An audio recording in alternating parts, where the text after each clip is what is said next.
नमस्कार दोस्तों, स्वागत है आपका आज के मुख्य समाचार में, जिसमें सबसे पहली और बड़ी खबर में जिक्र होगा लखीमपुर कांड का। आशीष मिश्रा ने एक दिन पहले ही किया सरेंडर, कोर्ट ने दिखाया जेल का रास्ता।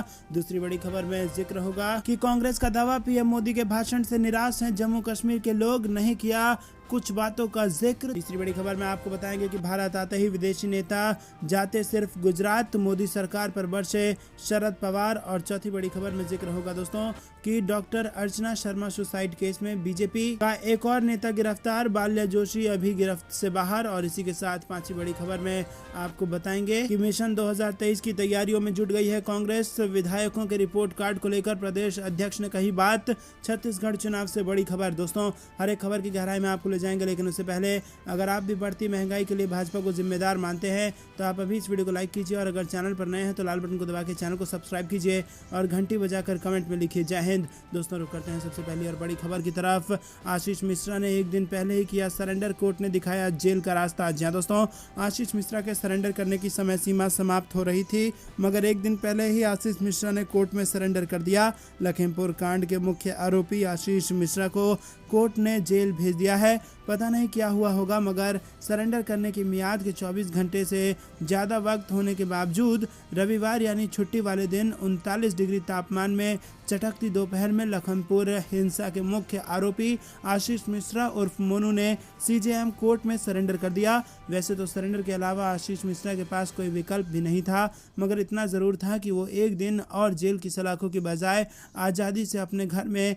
रह सकते थे। पता नहीं क्या हुआ, मगर उसने सरेंडर कर दिया। रुक करते हैं अगली बड़ी खबर की तरफ। कांग्रेस का दावा, पीएम मोदी के भाषण से निराश हैं जम्मू कश्मीर के लोग, नहीं किया कुछ बातों का जिक्र। जी हाँ दोस्तों, कांग्रेस ने रविवार को दावा किया कि जम्मू कश्मीर के लोग प्रधानमंत्री नरेंद्र मोदी के भाषण से निराश हैं, क्योंकि इसमें राज्य का दर्जा या विधानसभा चुनाव का कोई उल्लेख नहीं है। जबकि भाजपा ने कहा कि ये केंद्र शासित प्रदेश के समग्र विकास के लिए सरकार की प्रतिबद्धता को दर्शाता है। वहीं प्रधानमंत्री जम्मू कश्मीर में यहां संपर्क और बिजली से संबंधित 20,000 करोड़ रुपए की परियोजनाओं का उद्घाटन या शिलान्यास करने आए थे।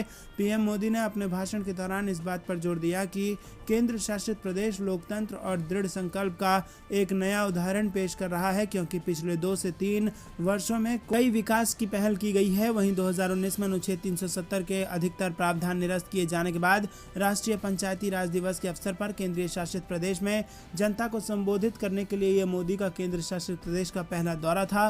मोदी के भाषण को देश भर की सभी ग्राम पंचायतों में प्रसारित किया गया। रुक करते हैं अगली बड़ी खबर की तरफ। भारत आते हैं विदेशी नेता, जाते सिर्फ गुजरात, मोदी सरकार पर बरसे शरद पवार। जी हाँ दोस्तों, आपको बता दें, राष्ट्रवादी कांग्रेस पार्टी सुप्रीमो शरद पवार ने पीएम नरेंद्र मोदी की मोदी सरकार पर जमकर निशाना साधा है। आपको बता दें कि कुछ दिनों पहले एनसीपी की तरफ से वीडियो जारी कर इसके संकेत दिए गए थे कि इस रैली में सभी विरोधियों को जवाब दिया जाएगा।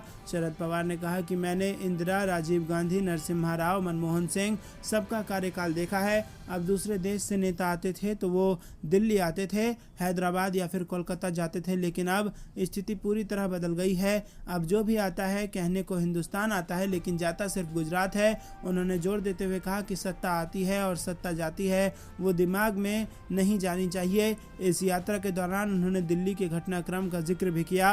उन्होंने कहा कि दिल्ली की सत्ता केजरीवाल के पास है, लेकिन गृह मंत्रालय तो बीजेपी के पास है, जिसके पास जो जिम्मेदारी है वो उसे ठीक से नहीं निभा सके, और इससे देश में अस्थिरता की भावना पनपती है। शरद पवार ने कहा कि सत्ता का दुरुपयोग नहीं होना चाहिए। आजकल ईडी, सीबीआई और अन्य एजेंसियों के जरिए विरोधी दलों पर दबाव बनाने का काम तेजी से चल रहा है। एनसीपी के 2 सहयोगियों को जेल में डाला गया है। नवाब मलिक और अनिल देशमुख को फर्जी मामलों में फंसाया गया है। रुक करते हैं अगली बड़ी खबर की तरफ। छत्तीसगढ़ चुनाव से बड़ी खबर। मिशन 2023 की तैयारियों में जुटी कांग्रेस, विधायकों के रिपोर्ट कार्ड को लेकर प्रदेश अध्यक्ष ने कही ये बड़ी बात। जी दोस्तों, कांग्रेस पार्टी राज्य में 2023 में होने वाले विधानसभा चुनाव की तैयारियों में जुट गई है। हालांकि सत्ता में वापसी के लिए कांग्रेस की चिंता विधायकों के रिपोर्ट कार्ड ने बढ़ा दी है, और खुद पीसीसी चीफ मोहन मरकाम ने कहा है कि विधायकों के प्रदर्शन में कमी महसूस की गई है। 1.5 साल में इसे सुधारने की कोशिश करेंगे।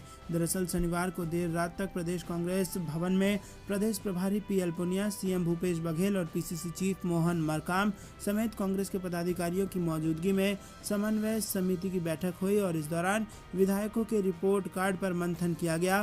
3 साल में विधायकों के रिपोर्ट कार्ड पर संगठन की नाराजगी साफ दिखाई दे रही है। पीसीसी चीफ के इस बयान के बाद विधायकों में भी हड़कंप मच गया है। विधायकों को भी अब दोबारा टिकट पाने के लिए अपना रिपोर्ट कार्ड सुधारने के लिए पुरजोर मेहनत करनी पड़ेगी।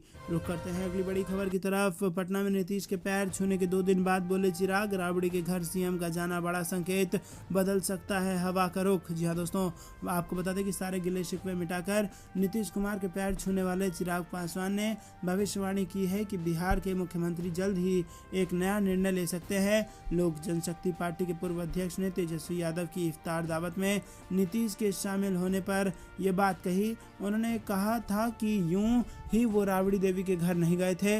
लग रहा है कि बिहार की राजनीतिक हवा जल्द बदलने वाली है। चिराग पहले बीजेपी के खासम खास माने जाते थे।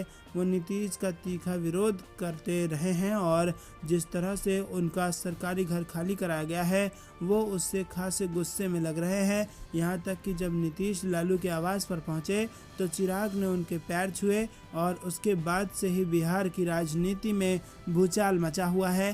खास बात है कि बीजेपी लगातार नीतीश को कुर्सी से हटाने की मांग कर रही है और जेडीयू के नेता भी पलटवार कर रहे हैं और दोनों के रिश्ते बेहद तल्ख हो चुके हैं।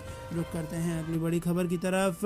पूर्व मुख्यमंत्री अखिलेश यादव ने सरकार पर साधा निशाना, कहा बेटी को न्याय दिलाने के लिए सदन में सवाल उठाएगी समाजवादी पार्टी। जी हाँ दोस्तों, अमेठी जिले में तैनात रही गोसाईगंज के मलोली गांव की महिला उप निरीक्षक रश्मि यादव की संदिग्ध हालत में हुई मौत के मामले में राजनीति पारा भी चढ़ने लगा है। रविवार को समाजवादी पार्टी के राष्ट्रीय अध्यक्ष एवं पूर्व मुख्यमंत्री अखिलेश यादव गोसाईगंज के मलोली गांव स्थित रश्मि यादव के घर पहुंचे। इस दौरान उन्होंने कहा कि समाजवादी पार्टी रश्मि की मौत के मामले में सदन में सवाल उठाएगी। रश्मि की मौत के लिए दोषी लोगों को सजा दिलाने की मांग की जाएगी। रुक करते हैं अगली बड़ी खबर की तरफ। मातोश्री पर ही हनुमान चालीसा पाठ की जिद क्यों, सामना में शिवसेना का नवनीत और बीजेपी पर बड़ा हमला। जी हाँ दोस्तों, आपको बता दें कि हनुमान चालीसा विवाद में नवनीत राणा और उनके पति रवि राणा को 14 दिन के लिए जेल भेज दिया गया है, लेकिन शिवसेना ने एक बार फिर राणा दंपति पर हमला बोला है।